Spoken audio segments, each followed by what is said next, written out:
Pemirsa, Presiden RI Prabowo Subianto gelar pertemuan bersama Wakil Ketua DPR RI Sumi Dasko Ahmad di Istana Merdeka, Jakarta.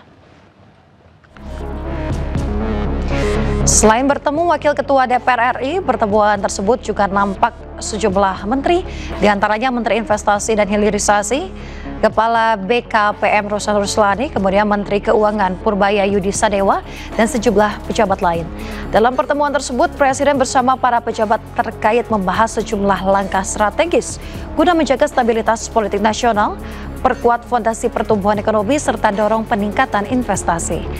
Selain itu, pemirsa, Presiden menegaskan pentingnya sinergi antar lembaga dalam menciptakan iklim investasi sehat, berkeadilan, dan juga berkelanjutan demi wujudkan kemajuan serta kesejahteraan seluruh rakyat Indonesia.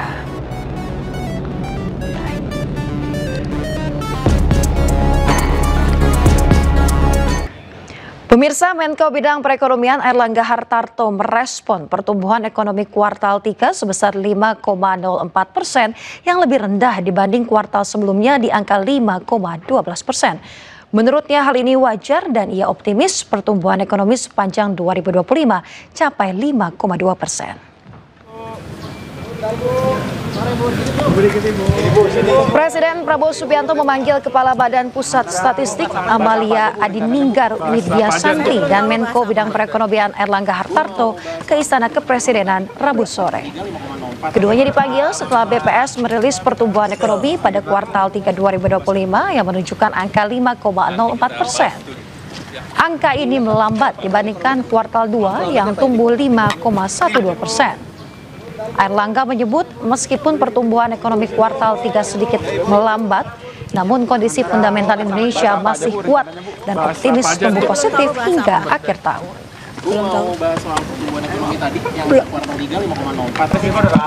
Kita memang pertumbuhan lebih rendah daripada kuartal sebelumnya, tetapi angka 5,04 itu angka yang baik karena kita bisa bertahan di 5%. Pak, tapi itu kan pertumbuhan konsumsinya kan masih melambat juga, Pak, ya? Ya, memang di kuartal ketiga kan ada pelemahan, tetapi kalau kita lihat di kuartal keempat itu menaik. Kita lihat inflasinya kan naik di kuartal 3 akhir juga kan sudah menaik inflasinya. Apa faktor daya beli menurun? Dan kedua, kalau kita lihat ada spike di penjualan. Untuk faktor daya belinya apa? Apa? Untuk faktor daya belinya apa emang? Daya belinya menaik lagi di Q4, terbukti dari indeks keyakinan konsumen kan di angka sekitar 115. Nanti dilihat di kuartal keempat, karena semua kan baru digelontorkannya kan menuju November Desember. Full year 5,2 masih bisa capai.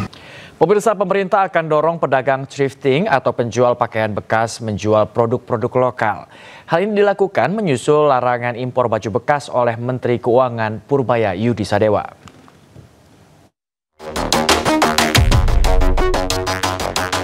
Kementerian Usaha Mikro Kecil dan Menengah mendapat tugas dari Presiden RI Prabowo Subianto untuk siapkan produk substitusi bagi pedagang thrifting menyusul penertiban impor pakaian bekas yang dilarang dalam aturan perdagangan.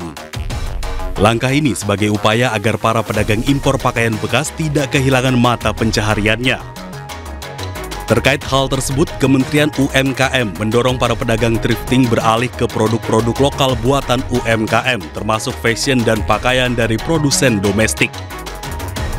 Menurut Menteri UMKM Maman Abdurrahman, banyak produk lokal yang berkualitas dan kompetitif dari segi harga, model, hingga tren fashionnya. Hal ini disampaikan Maman usai rapat terbatas dengan Presiden Prabowo di Kompleks Istana Kepresidenan Jakarta Selasa kemarin. Jadi gini, secara aturan tidak boleh melakukan impor barang bekas. Itu dulu, ini aturan ya. Namun kan di sisi lain, pemerintah juga tidak bisa membiarkan begitu saja kepada pengusaha-pengusaha yang memang sudah menjalankan. Jadi petunjuk dari Pak Presiden kepada Kementerian UMKM dalam hal ini saya, dikomandani oleh beliau, Pak Menko, agar menyiapkan solusi agar mereka tetap bisa berjualan. Namun diarahkan yang dijual adalah produk-produk dalam negeri kita. Jadi contoh kayak misalnya teman-teman yang ada di Senen, di Pasar Senen, ya nanti kita dorong mereka tetap bisa berjualan, tapi yang dijual adalah produk-produk dalam negeri kita. Masih banyak kok produk-produk dalam negeri kita kayak Sementara itu, Menteri UMKM juga menekankan penertiban impor pakaian bekas guna menjaga keberlangsungan produk dalam negeri, sekaligus memastikan para pelaku usaha thrifting tetap dapat jalankan kegiatan ekonomi dengan beralih ke produk dalam negeri. Tim Liputan iNews melaporkan. Pemirsa, Menteri Kebudayaan RI menyatakan Presiden kedua Republik Indonesia Soeharto penuhi syarat untuk dapat gelar pahlawan nasional. Selain Soeharto, aktivis buruh Marsinah juga dinilai layak mendapatkan gelar pahlawan nasional. Fadli menyebut Soeharto berperan besar bagi bangsa Indonesia, salah satunya aspek pembangunan. Tidak hanya itu pemirsa, Soeharto juga dinilai berperan dalam menghadapi agresi militer Belanda pada 1 Maret 1949 silam, serta operasi pembebasan Irian Barat atau Trikora. Berdasarkan penilaian dari sejumlah pihak yang masuk dalam Dewan Gelar dan Tanda Kehormatan, Fadli mengklaim Soeharto memenuhi sejumlah syarat menjadi pahlawan nasional. Selain Soeharto, aktivis buruh Marsinah juga dinilai layak mendapat gelar pahlawan nasional. Belum tahu nanti. Ya, mungkin nanti kita untuk nama-nama itu memang semuanya seperti saya bilang itu memenuhi syarat. Ya, termasuk nama Presiden Soeharto itu sudah 2-3 kali bahkan diusulkan. Ya, dan juga beberapa nama lain, ada yang dari 2011, ada yang dari 2015, semuanya yang sudah memenuhi syarat. Memenuhi syarat juga nggak Pak? Memenuhi syarat. Marsinah juga memenuhi syarat? Iya. Kan perjuangan buruh, perjuangan menginspirasi juga ya, yang saya kira soal perjuangan untuk kesejahteraan buruh, hak-hak buruh, dan lain-lain. Menteri Agama Nasaruddin Umar hadir dalam pembukaan Konferensi Pendidikan Pesantren Nasional 2025 yang digelar Majelis Masyarakat di Jakarta. Konferensi Pendidikan Pesantren Nasional 2025 membahas penggugatan implementasi Undang-Undang Pesantren melalui rekognisi afirmasi dan fasilitas pendidikan pesantren, pemirsa. Menak Nasaruddin Umar menyampaikan rencana pembentukan Direktorat Jenderal Pondok Pesantren untuk memperkuat tata kelola dan pengembangan pesantren di Indonesia.